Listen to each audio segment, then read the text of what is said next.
Hey guys, this is Jeremy from mensagaming.net bringing you episode 4 of Breaking the Meta. This is a post-hunt tournament review video. So the hunt has been played, the dust has settled, and here I am to review my list. Some of you may have seen the 3-part video I did with Sean and Kane. We did kind of like a big kind of like holistic overall kind of review for the hunt. We covered the top lists, we covered just the experience overall, as well as our own matchups. So I encourage you to watch that if you haven't already. But this is going to be a very specific spotlight on my list and how it performed. So because of the fact that I've already done a bit of some matchup reviews in the part 3 of that video with Kane and Sean, I won't be going over my matchups, looking at them very specifically. But that's something in future tournament videos I might do. We might not do that kind of like overall, like all 3 of us go through our list one at a time, our games. We'll just do them in individual videos to keep them more manageable. So what am I going to do now? We're going to just look at my list, kind of what I would improve, what the glaring problems were with my list, and what was good about the list. So to start with, congratulations Josh Diffie on getting the Community Comp terminal working. Really, really valuable thing, ability, kind of framework to help tournament organizers. So well done there. We had Michael Hamilton, Ben Zagami, and Jack on the top 3. I came in, scraped in 4th, only 1 VP behind Jack. So congratulations, Jack. You guys did, the top 3 played really well, did really well, but I was kind of threatening there. I was pushing forward. I knew at the end of day 1 that I had the capacity to push and potentially win the event, but I ran into Lachlan in game 4, and that kind of put me out. So we'll look at that in a little bit more depth in a sec, but what I'll do first is I'm going to have a look at my list, just to reacquaint people with what the list was, how it ended up being submitted. So this is the Community Comp document, the way in which I submitted the list. So we just had the Chaos Lord with the Demon Heart, Fist and Claw, Blight Grenade, Sigil, and Mark of Nurgle. Then we had this level 3 Sorcerer bike with the Bale Star. We had the Nurgle Marines, two units of Plague Marines in the Rhinos. Then we had, sorry, they should have said Plague Marines there. Then we had Nurgle Bikers, Havocs. So 2 autocannons in 2 of the units and 2 las cannons in the other unit. Cypher, 3 Spawn of Nurgle, a Sorcerer level 1 with a unit of Cultists.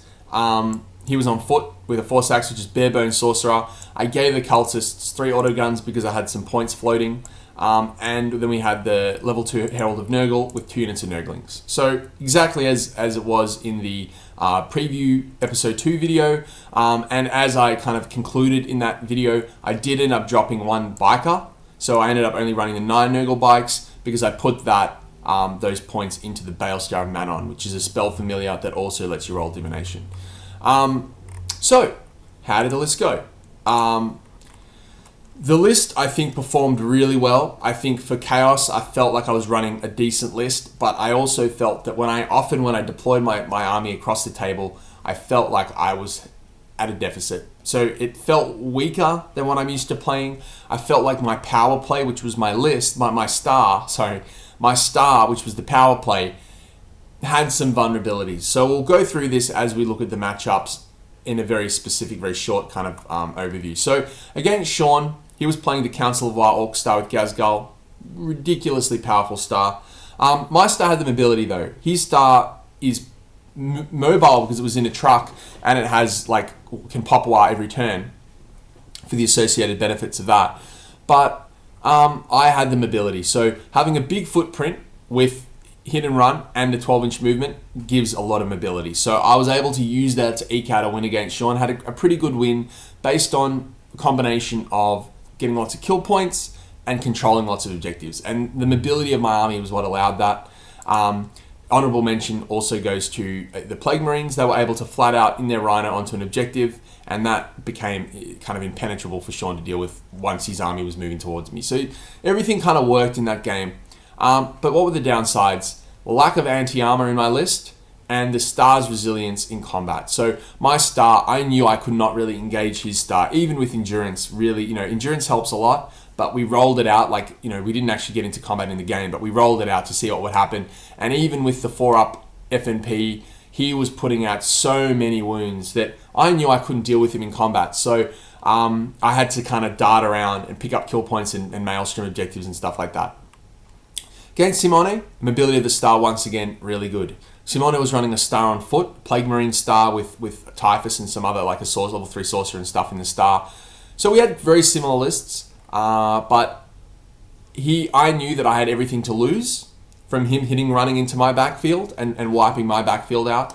But he had a very kind of minimal backfield, just with 2 units of Plague Zombies.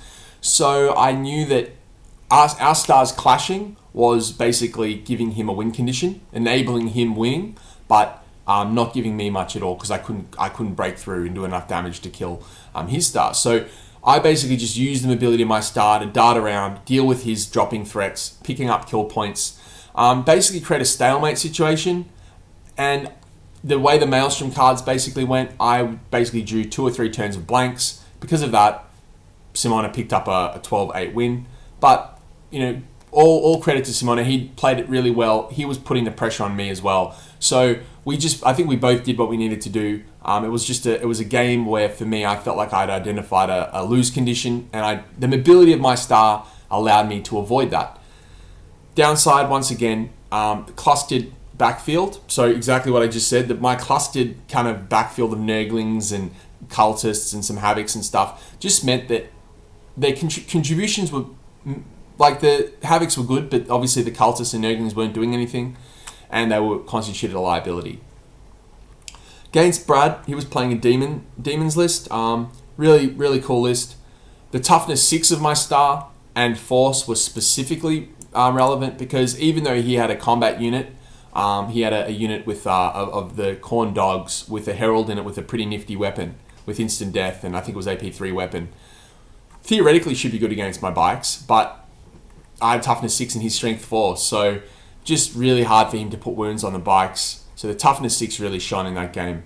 And force was really good because it let me kill a Lord of Change with 1 wound. So you look at that, you say, 5 wound MC comes into combat. And he kind of hit me with multiple things at the same time. And I don't think it was necessarily a mistake that he threw that Lord of Change in. But I just got a sorcerer, just put some hits on, and 1 wound went through, 1 failed save, and that's it. So force really shone in that game as well. But once again, like with my game against Sean, lack of anti-armor, and I started to really see and really experience, in addition to Sean, what I've kind of said as well with the lack of star's resilience, is lack of invulnerables in the star. So that started to become relevant against things that, just the soul grinders coming in and hitting, combat as well as shooting. So things like soul grinders putting out AP3 shots from angles, killing bikes. Obviously in that situation I can jink, but in situations where you can't jink, it really starts to hurt to not have those invulnerables. So we'll see that's really was relevant against Lachlan and my game against Adam. So the lack of invulnerables in this game was more of a combat thing against the soul grinders. But against Lachlan, I'll start at the negatives. That he was able to have ignore cover AP2 through grab. So it wasn't ignoring cover blatantly, but he was reducing my cover saves, and that really hurt. In combat against his Sikaran infiltrators and rust stalkers that were hitting like bricks because they got all the free war gear, lack of invulnerables once again just meant that bikes were being picked off, and my stars, once it gets down to a low model count, it becomes a lot more difficult to use effectively. And the lack of invulnerables were also relevant against his Imperial Knight, as well as my own lack of anti-armor. So we're seeing very constant themes which are coming through, which are good. It's good because it means that it can be fixed. It's kind of when you have a list that performs badly but you can't identify why, that's more of a problem. But against Lachlan, what was positive? The star had the capacity to perform well. It performed multi-charges. It could have wiped 3 or 4 kill points in one big phase and his Warlord. That would have been a huge swing in the game. There was another situation where I failed an 8-inch charge, would have been a huge charge. I also had a situation where I threw 3 spawn into 1 Calexis Assassin, and the 3 spawn couldn't kill the Culexus Assassin, which didn't allow the Culexus. The Culexus then, the spawn then died to the Imperial Knight, which allowed the Culexus to once again debuff my move and debuff my star. So I felt like I got a bit unlucky in that game, but the star definitely had what it took to perform well in that game, and the Plague Marines were really established themselves as good tar pit units again. Once again, though, non-contributing backfield, another deficit in addition to what we've discussed previously. So these, once again, common themes. Final game against Adam. Adam was playing a really interesting list where he had a unit of Grav Centurions with he had Kodiaz in the unit, and he dropped some Stern Guard. He had Legion of the Damned dropping. He rolled perfect timing for his Centurion, so he had a very it all worked really well for him. But once again, the mobility of my star facilitated just bouncing around with hit and run, assaulting things, getting just really good value out of not only killing stuff, but locking stuff up in combat. So locking stuff is obviously really important against shooting lists, and then being able to finish them off in their turn and then hit and run out and assault something else. So it's just, you just bounce around, really effective. Plague Marines were really amazing in this game. At one point he had 3 units of good, multiple attack Space Marines. So he had Legion of the Damned, he had Assault Marines, and he had Stern Guard, all in 3 units in contact with 1 unit of Plague Marines that just didn't die. Over 3 or 4 combat phases, they still hadn't died. So the Plague Marines really proved how valuable they are against Strength 4 equivalent. So if you can push them in against Strength 4 or worse, they're really good. But once they start hitting plasma shots and stuff, they're not much better than normal Marines. So as long as their toughness is a factor, they are very good. So let's look at the conclusions. Before we do that, what were my negatives against Adam? My negatives were, once again, a non-contributing backfield. Specifically, I'm talking about my Cultists and Nurglings, and my lack of invulnerables, again, because it meant that when Adam was able to get perfect timing, ignores cover grab on my star, it just crumbled.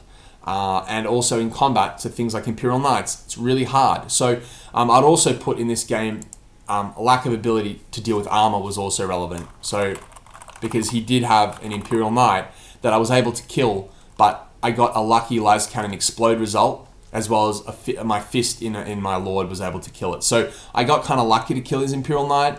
So that once again, lack of anti-armor was relevant. So what were some conclusions from these games I played, and how would I change my list?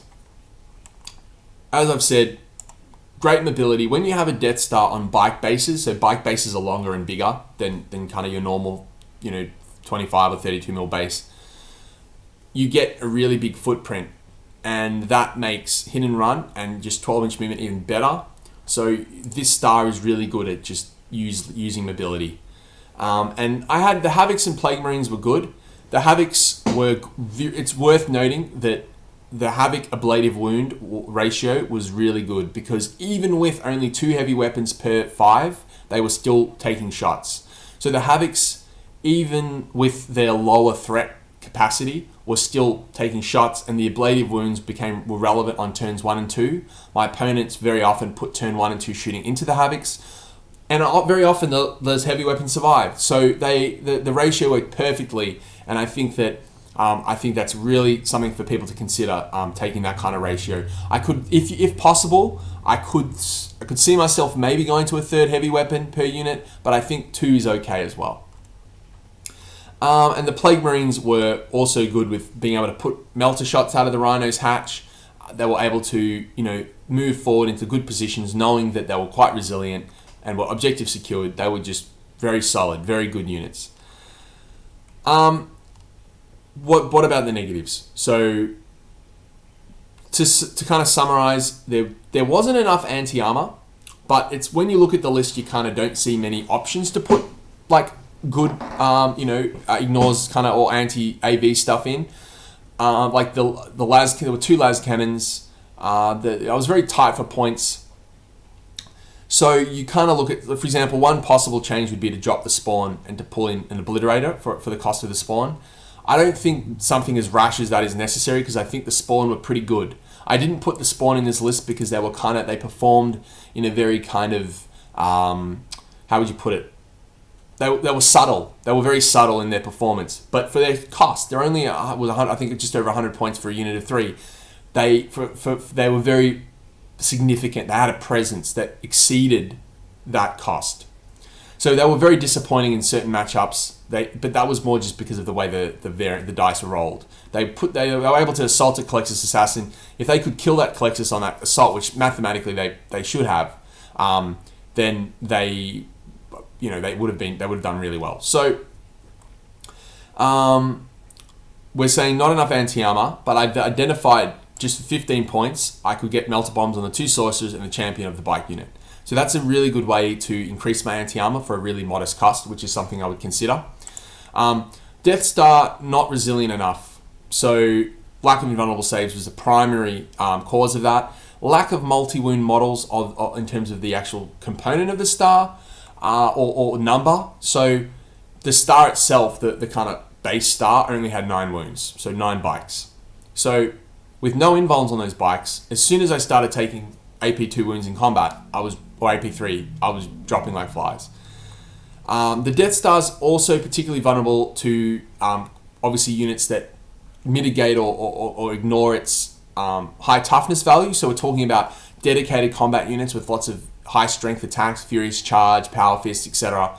And ignores cover attacks. So in this game, ignores cover kind of went hand in hand with the mechanic that ignores toughness. So we're talking about Grav. So that's really it's really cringeworthy for this unit.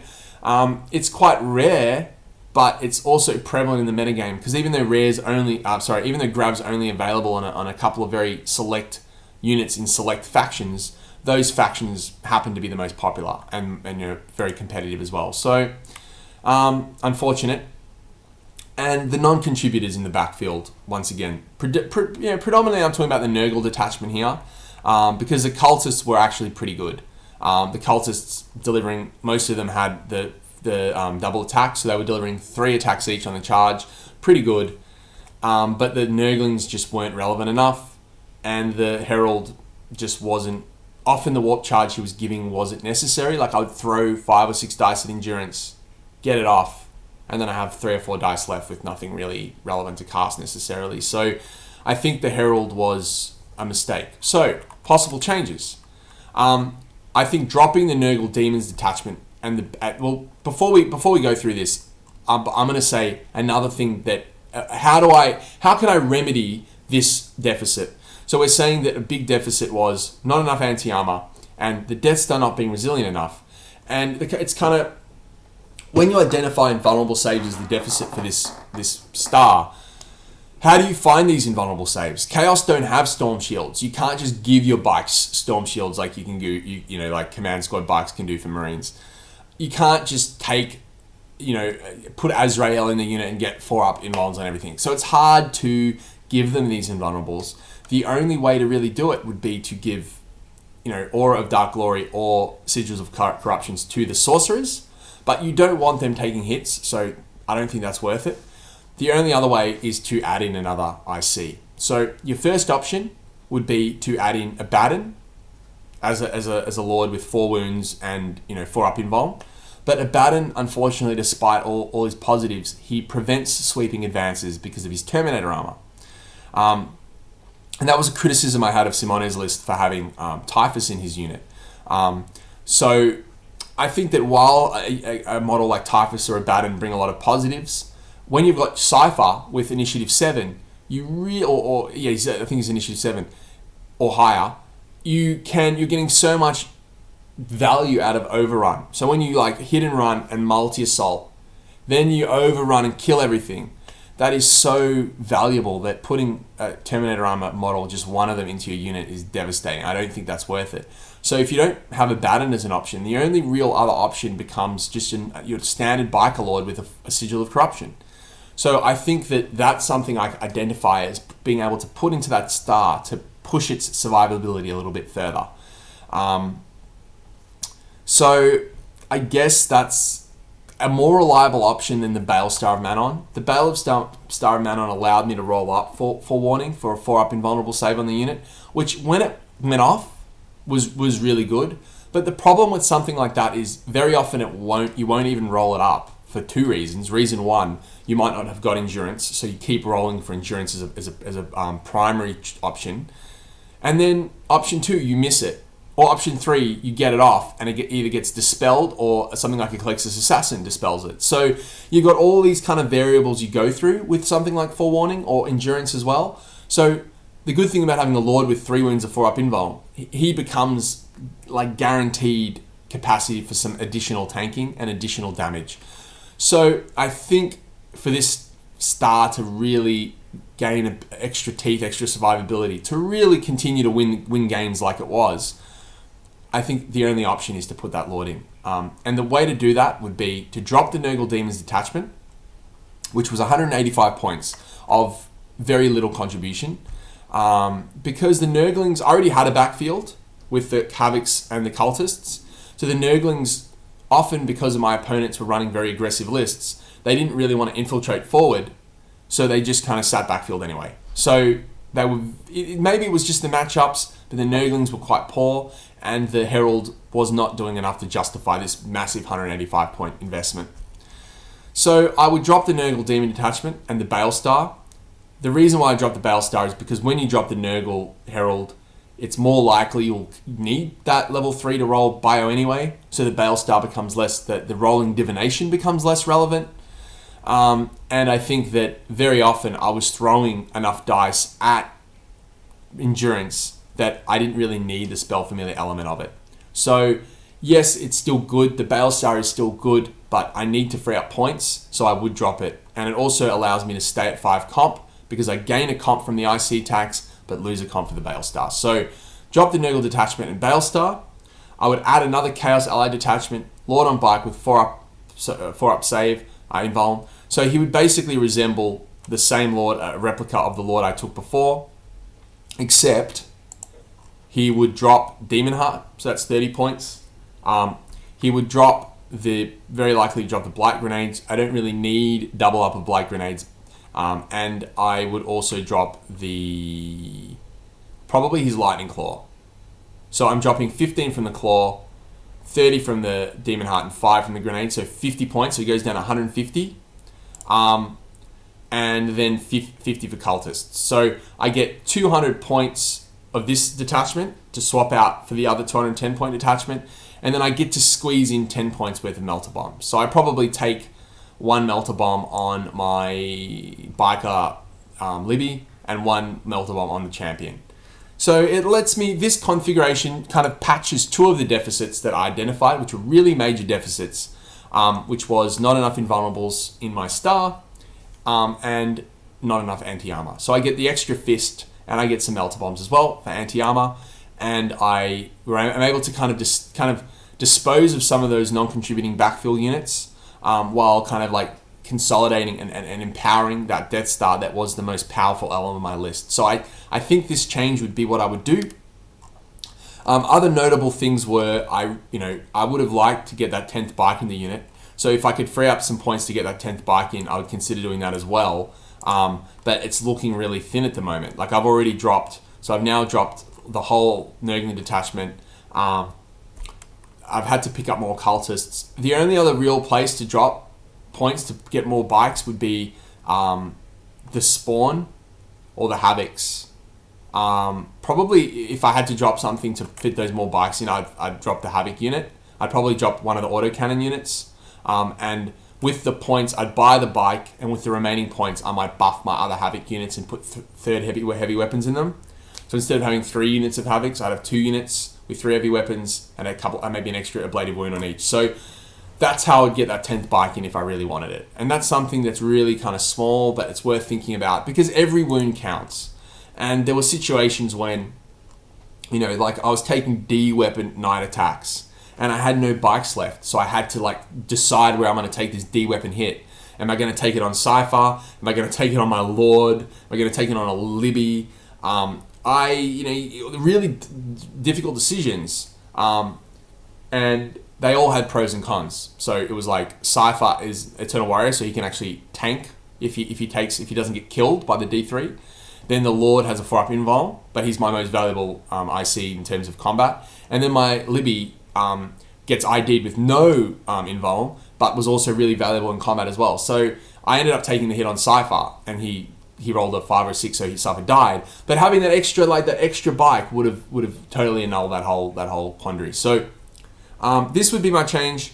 Overall synopsis, guys, of the tournament. Really cool tournament. I was happy with my performance. I was really happy with my list, but I'm happy that I've been able to identify this change to it that I feel would increase its power. So it's something I might consider in the future as a 5 comp list with this change. I think it's very powerful in the right hands, and with someone that is progressively learning how to play the list, it can be quite strong. So thanks for watching, guys, and stay tuned for episode 5 of Breaking the Meta, which will be brought to you by Josh Sven. So stay tuned for that, and Jeremy out.